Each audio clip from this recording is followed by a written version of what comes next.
What's up guys, welcome back. Today we're taking a look at two fragrances from Lattafa. We're taking a look at Badee Al Oud Sublime and we're taking a look at Mayar Cherry Intense.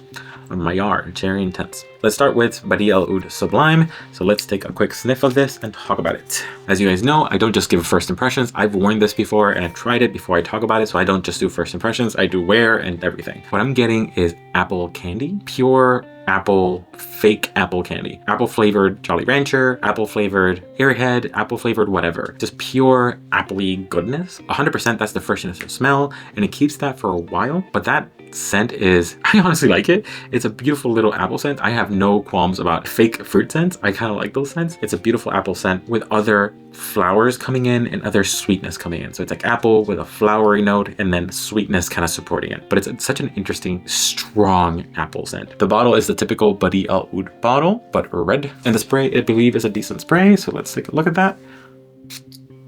Yep. It's a decent atomizer. Not to stick up the notes, but before we get into that, I would appreciate it if you liked, comment, and subscribed. The notes for this are top notes: apple, lychee, rose; middle notes: plum, jasmine; and base notes: moss, vanilla, and patchouli. Basically, what you're getting is 100% that apple, a little bit of that rose, but mostly a lot of sugar. I honestly feel like a dipped apple, a candied apple. If that's what you're going for, if that's your vibe, this is 100% it. It's very youthful. I don't think it's like super feminine. It's more like super gourmandy, candy gourmand. I like it. I think it's a vibe. I don't know if everybody would like it, but I really like it. In terms of production longevity, this lasts pretty much all day. It's very strong and it projects pretty strongly. Thick and sweet scents usually last a really long time. So this lasts pretty much all day. It starts off with a pretty strong bubble of about 3 to 4 feet, and then it dies down to 1 foot about after 3 hours. And then it keeps projecting softly, but projecting throughout the day. This is a wash it off kind of scent. Once it dries down, what ends up happening is that apple kind of always stays there. That sweetness always stays there. But a friend comes in, which is that rose, like a floweriness comes in to give it a little bit more maturity. The scent kind of grows up, makes it a little bit less playful, but a little bit more wearable throughout the day. It's a beautiful little scent. I really appreciate it. To me in scent, this is 100% a 10. I really like this.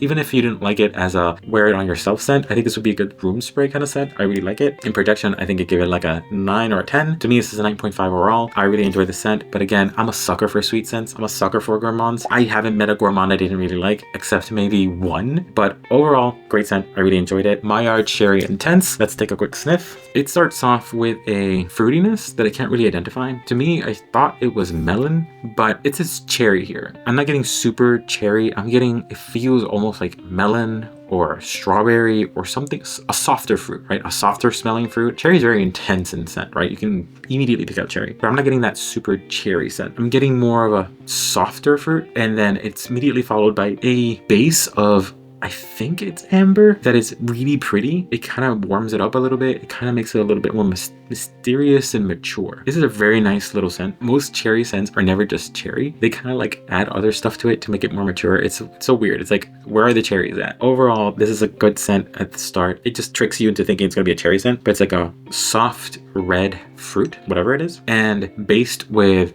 a deep ambery or deep dark note that grounds it very well. The bottle is this cool looking little bottle. I kind of like it. It's very potion-y looking. The top is just a clip-on. It's a very cheap top. It's super plastic. Let's take a look at the spray, see what that's about. Now let's take a look at the notes, but before we get into that, always remember to like, comment, subscribe. It really helps out my channel and I appreciate you. Moving on to the notes. The top notes for this are strawberry and bergamot. The middle notes are cherry jam and cacao.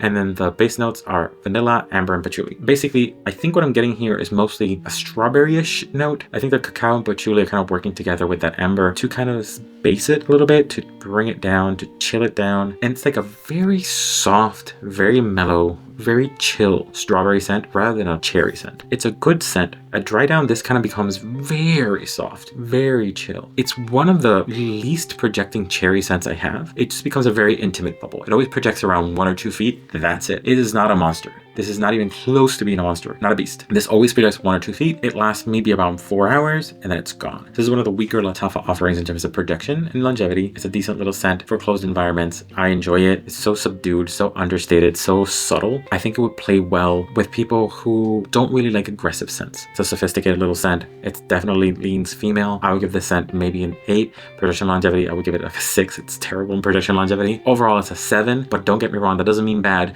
That just means it's a good scent that gets let down by its performance, but if you use it in the right occasions, office, closed environments, it's a star. So which one of these two scents would you go for? Would you go for the loud and aggressive one or the subdued and calm one? Remember, a scent is subjective. What I like isn't necessarily something you like. And always remember to smell your best. See ya.